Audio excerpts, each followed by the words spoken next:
Vamos falar então desse excelente 7º episódio da 6ª temporada de Better Call Saul. E a hora da vingança chegou. E aí, tudo na paz? Tudo tranquilo com você? De verdade, tá beleza? Eu sou o Felipe Dias. Este é mais um Fliperama. Se você for novo ou nova por aqui, se inscreva no botão vermelho aqui embaixo e também ative as notificações. Estou com o objetivo de chegar até 10 mil inscritos no final do ano, então me ajude nessa, rumo aos 10k. Esse episódio mostrou tudo que estava sendo planejado e plantado desde o episódio 1 desta temporada. Todos os personagens estavam com seus planos em ação e agora era a hora da execução. A começar pelo Lalo, que voltou para o Novo México e está se escondendo dentro de um bueiro em frente à lavanderia brilhante, que é a lavanderia que pertence ao Gus Fring, onde sabemos tem o famoso laboratório. Coitado do Lalo, tá naquele bueiro por 4 dias. Sorte dele que não choveu, não é mesmo?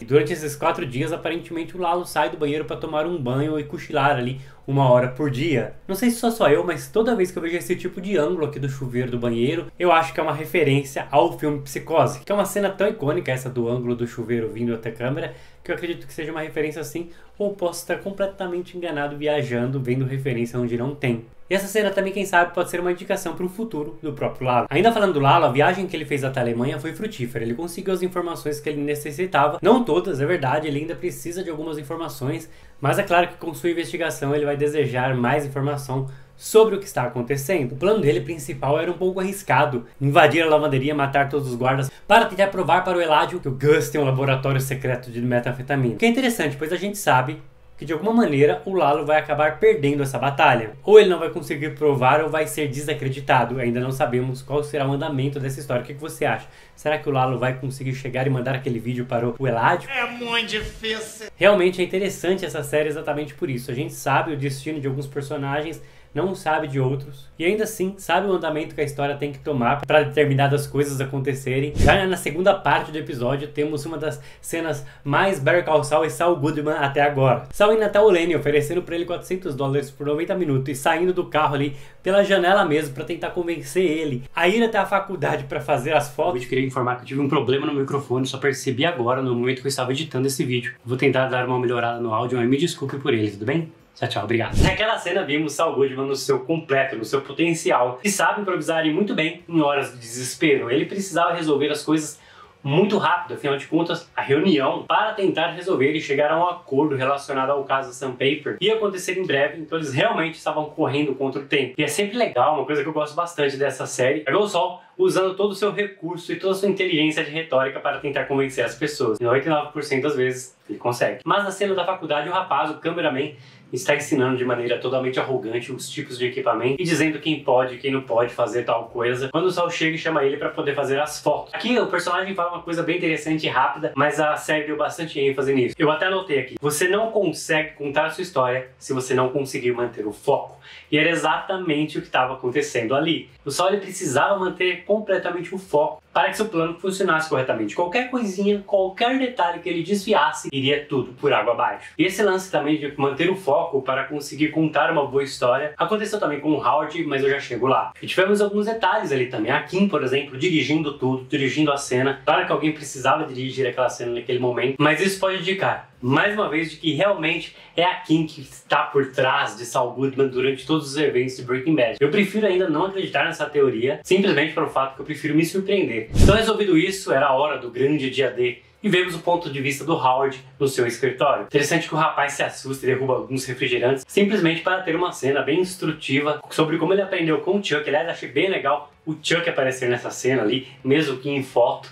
Ele ser citado, faz tempo que ele não é citado na série, mas ele aprendeu com o Chuck aquele truque do refrigerante. E na verdade não é esse truque com o refrigerante em si que importa, e sim a simbologia dele, de você estar preparado para tudo que está por vir. E Howard não estava exatamente preparado, ele apenas achava que estava. E olha que essa cena, onde a gente vê o Howard na frente da foto do Chuck, eu achei ela bem simbólica e meio sombria ao mesmo tempo. Quase como um prenúncio pelo que infelizmente estaria por vir. Chuck ali como se fosse um fantasma que observava Howard. E aqui pode-se comprovar que duas mentes pensam melhor do que uma só. Tanto que o Saul e a Kim estavam bem à frente do Howard no seu plano. E aquele investigador que estava atrás dos dois, na verdade era um agente duplo infiltrado fazendo parte do plano todo. Eu confesso que isso não me passou pela minha cabeça e passou várias outras teorias de que o Lalo ia acabar vendo esse investigador e acabar matando ele achando que era da polícia ou coisa do tipo. Mas não, isso realmente foi completamente surpreendente e eu gostei bastante. Outra coisa que eu achei bem legal aqui e muito coerente é o fato da droga ter sido colocado na própria foto. Eu não imaginava que seria assim. Eu realmente imaginei, como muitas pessoas teorizaram também,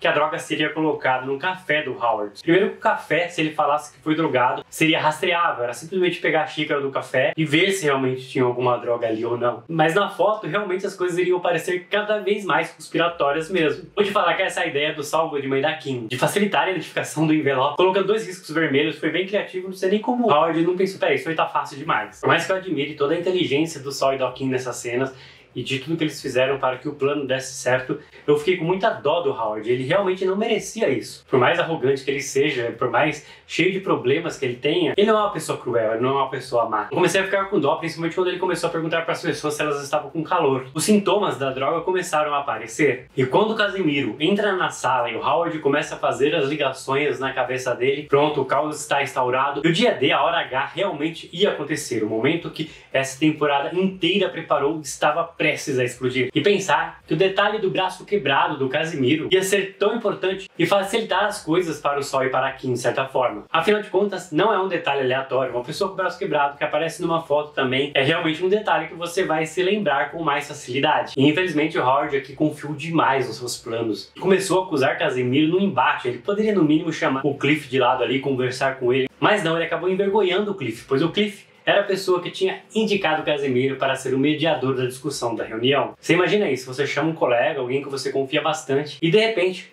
um dos seus sócios começa a acusar essa pessoa de que ela estava sendo corrupta. Mas o Howard continua batendo o pé e insistindo, pede para trazer as fotos para comprovar o que ele está falando, que são outras fotos. Por isso eu também não esperava, eu realmente achei que as fotos iam sumir, ia acontecer outro tipo de coisa. Mas não, as coisas eram realmente para deixar que ele estava sendo drogado e completamente louco e paranoico. E foi dessa maneira que eu imaginei que o Cliff estava vendo Howard. Realmente a situação toda parecia muito conspiratória, inclusive que ele era o grande louco da situação, de que estava seguindo o Jimmy há tempos, porque acreditava que o Jimmy tinha um grande plano.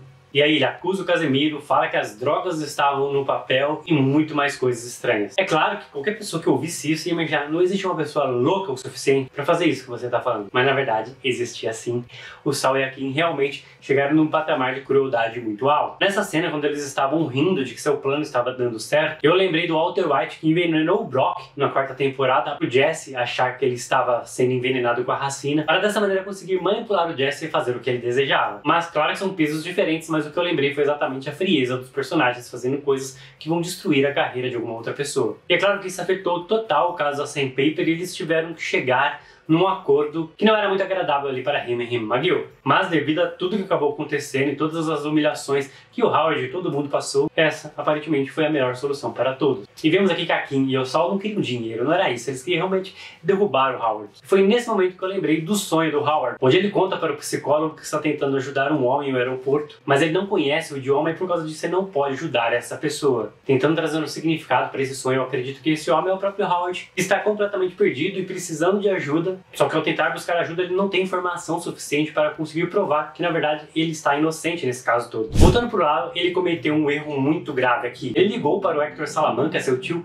para falar do plano dele. Hector até tentou impedir, ficou tocando lá o sininho. Não faça isso, mas ele não percebeu aparentemente. E é claro que o Gus, muito sagaz e inteligente, estaria alguns passos à frente do Lalo. E é claro que ele devia ter alguém ali na Casa Tranquila, que é onde o Hector estava, implantado na escuta. E assim ele ficou sabendo que o Lalo já estava nos Estados Unidos e estava exatamente atrás dele. O Lalo demorou, mas percebeu que cometeu esse erro. Lalo começou a seguir Gus como se fosse essa barata aí, que ia chegar de mansinho e assustar o Gus. Mas infelizmente para o Lalo, o Gus já está com o veneno preparado para o Lalo. Agora vamos para a cena que aconteceu na casa da Kim. A Kim e o Sol estão assistindo um filme chamado Nascida Ontem, de 1950. O filme conta a história de um empresário que chega a Washington com sua amante. E ele começa a ter vergonha dela, pois para ele ela não é uma mulher muito inteligente. Então ele contrata um professor para ensinar a ela bons jeitos e boas maneiras de se tratar, para ela se tratar bem na frente dos políticos e assim não passar vergonha. Acontece que ela e o professor acabam se apaixonando. Eu acho que esse filme não foi escolhido por acaso. É mais para dizer que por mais que você tenha um plano muito bem planejado,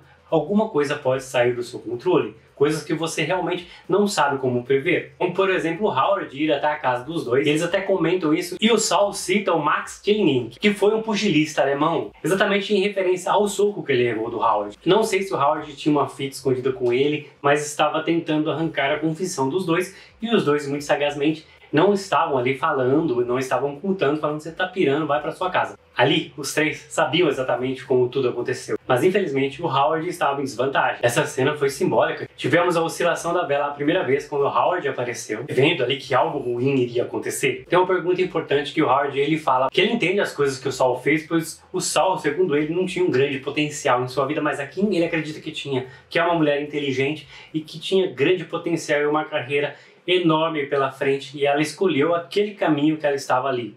Só que como eu falei, e eu volto a repetir, a Kim, ela gosta, ela sente prazer no que ela está fazendo. É uma maneira como ela se sente bem. Então a vela oscila pela segunda vez e temos uma das cenas mais tristes e pesadas de toda a série. Quando o Lalo entra, eu realmente me senti muito tenso e não imaginava que isso ia acontecer. Eu imaginava e pensava que uma tragédia ia sim acontecer com o Howard. Eles até citaram com o Howard de taco. Então eu pensei que ele iria sair dali e acabar batendo o carro, ia acontecer alguma coisa. Mas eu realmente não imaginava que o Lalo iria aparecer ali naquele momento e fazer o que fez, assim, assassinar o Howard a sangue frio na frente dos dois. As coisas se complicaram bastante agora, pois o Howard está morto na sua sala e ainda tem um assassino intimando os dois. Não faço ideia como os dois vão sair dessa e nem consigo pensar numa teoria nesse momento.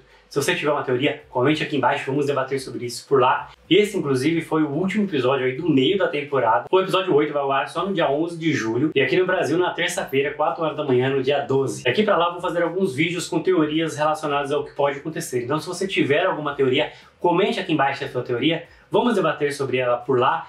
E assim, vou utilizar os comentários de vocês para a gente fazer um grande vídeo de teorias e possibilidades para o final da sexta temporada. Esse foi o vídeo de hoje, a minha resenha. Então se você gostou, se inscreva no canal rumo aos 10k até o final do ano. Essa é a minha meta, me ajuda nela. Deixa aquele like bacana e compartilhe esse vídeo nas redes sociais, isso ajuda bastante.